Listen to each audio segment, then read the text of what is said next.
presentation titled Assessment of the Exchange Sort Algorithm. Hello everyone!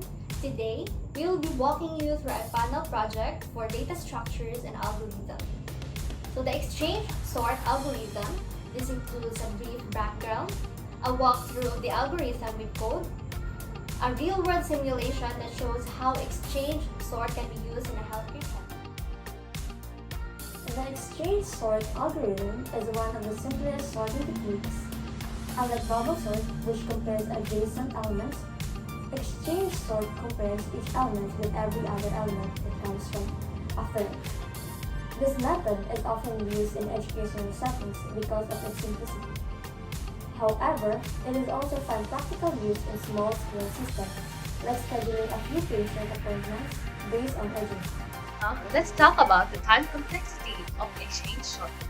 How fast or slow it runs. This is where we see its strengths and limitations in the best case. So in the best case, when the list is already sorted, exchange sort is super quick. It just checks each pair once and makes no swaps, giving us a time complexity of ON. Pretty efficient, isn't it? But in average and worst cases, it's a different story. Exchange sort uses nested loops to compare and swap elements. This means it can take up to n squared steps, or O n squared, which make it less efficient for large data sets.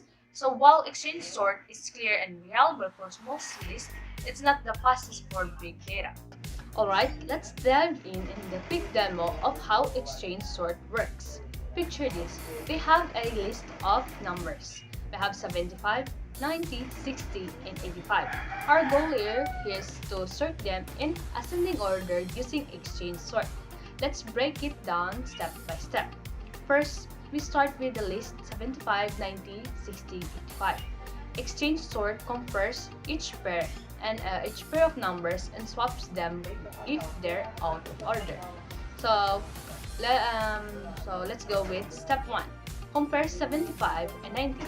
Since 75 is less than 90, they're already in order, so no swap needed here. So step 2, move to 75 and 60. Now 75 is greater than 60, we swap them. The list becomes 60, 90, 75, 85. The step 3 is compare 60 with 85. Since 60 is less than 85, no swap needed here.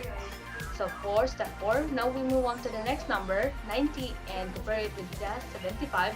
90 is greater than 75, we swap them. The list is now 60, 75, 90, and 85. The last comparison is 90 and 85. Since 90 is greater than 85, we swap them again.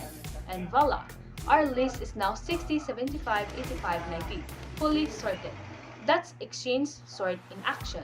It's simple, reliable, and gets the job done, especially for a small list like this one.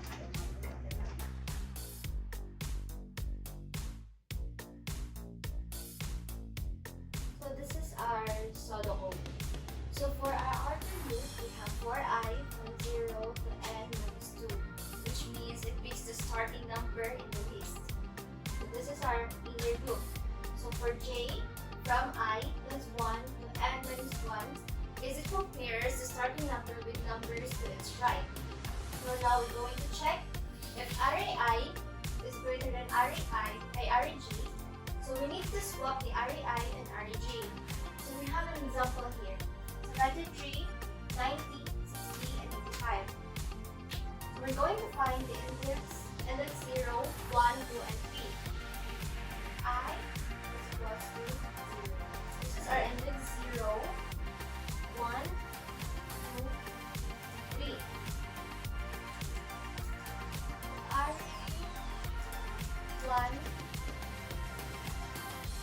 Array 1 is 90. So we're going to page 0, 73, 90 for our array 1. So we can see that 75 is less than 90. So no need to swap.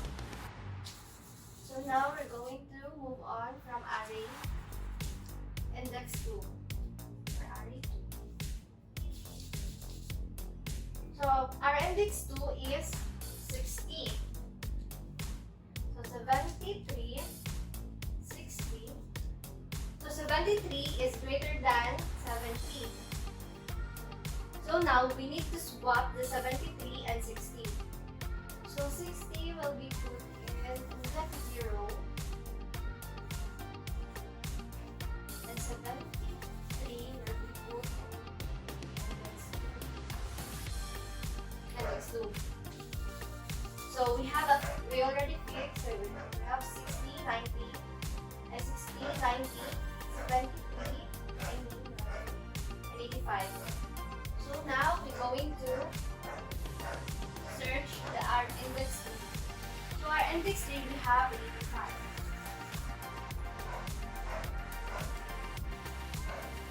So 60, our index 0, and our index 3 is 85. So 60 is less than 85. So no need to swap. So now for our index 0, we already fixed the 60. We have 60, 90, 73, 85. Now we're going to move on to index 1.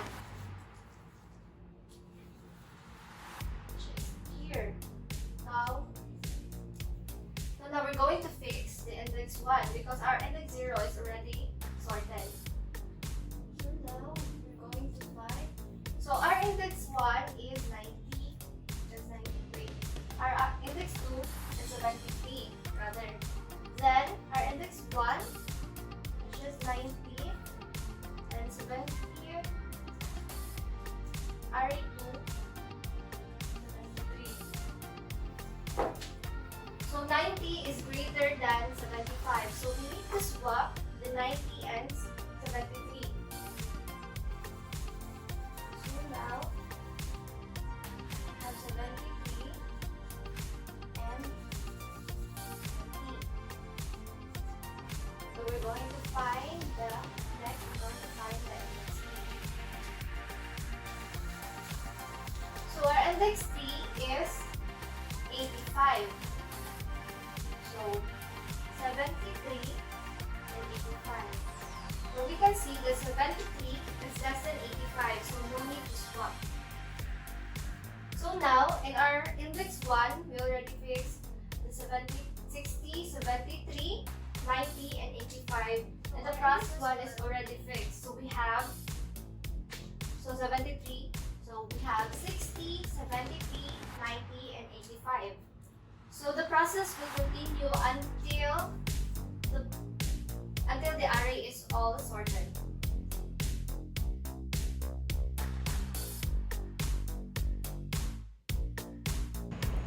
Today, I will present a code virtue of the exchange sort algorithm.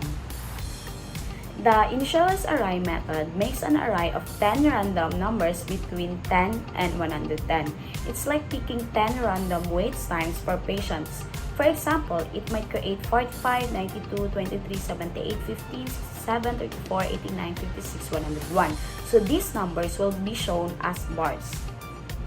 So the setup timer method creates a timer that runs every 15 milliseconds. So each time it runs, it does one step of sorting and red rows the bars. So this makes the sorting look like a slow motion animation so you can see the bars move. So the perform sort step method handles one step of exchange sort. So it picks a number current index starting at 0 and compares it with the next number or comparing index. If the first number is bigger, like 45 greater than 23, it swaps them. Then it moves to the next number to compare or starts a new round if it's done comparing. When all numbers are sorted, it stops the timer and enables the start sorting button. For example, 45, 92, 23, 78 becomes 23, 92, 45, 78 after swapping 45 and 23. Each bar's height matches its number. Scaled so 110 is the tallest. Bars being compared turn red, sorted bars turn pink, and others are black. So the number like 45 is written below each bar. For example, when comparing 45 and 23, those bars are red and you see them swap positions. When you run it, here's the result.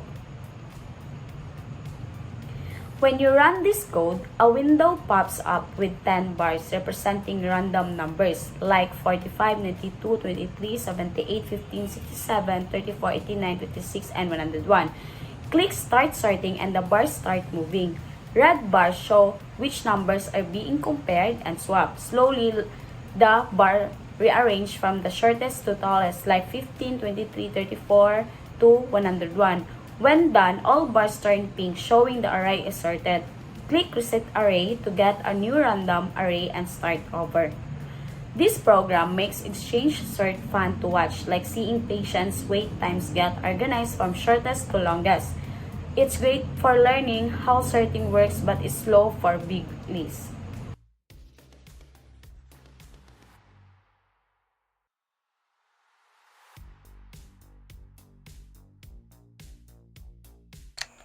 Hello everyone, today I'll walk you through the Java program that simulates a healthcare triage system, where patients are sorted by urgency using a basic algorithm called exchange sort.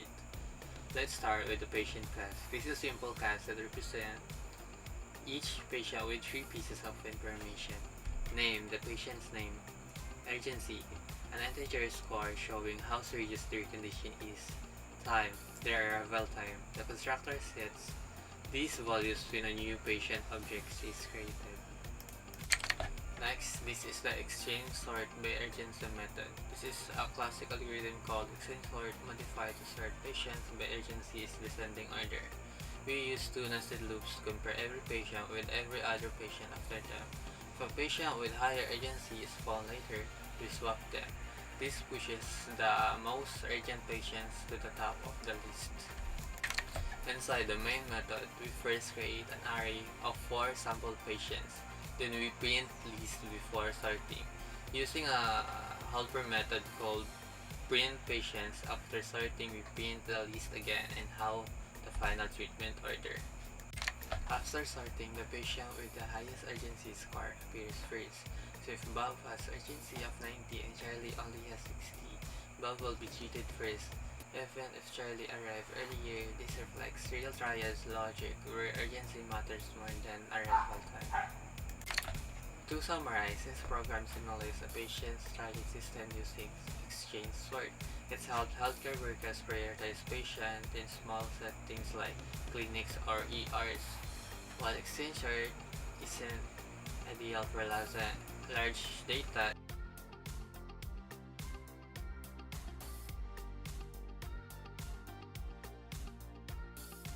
To evaluate performance, we compare exchange sort and bubble sort to see which is better for sorting patient records in small clinics. We use JavaFX to create a bar chart showing how many swap each method makes for different patient loads from 4 to 50 patients, which is here.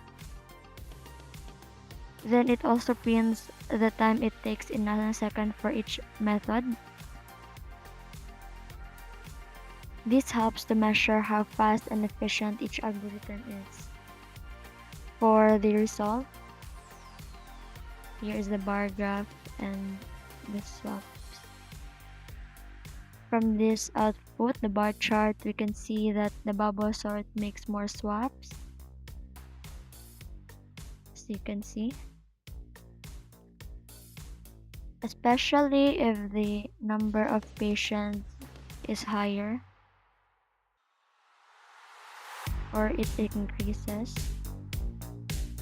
Although these both algorithms have the same time complexity, which is O of n squared, exchange sort is faster and thus fewer operations on average in the simulation. For small clinics with fewer patients, exchange sort is a better choice. It is easier to use, completes faster, and doesn't require as many steps to finish sorting. This makes it practical options for small healthcare systems that handles a limited number of daily appointments. So, what's the verdict?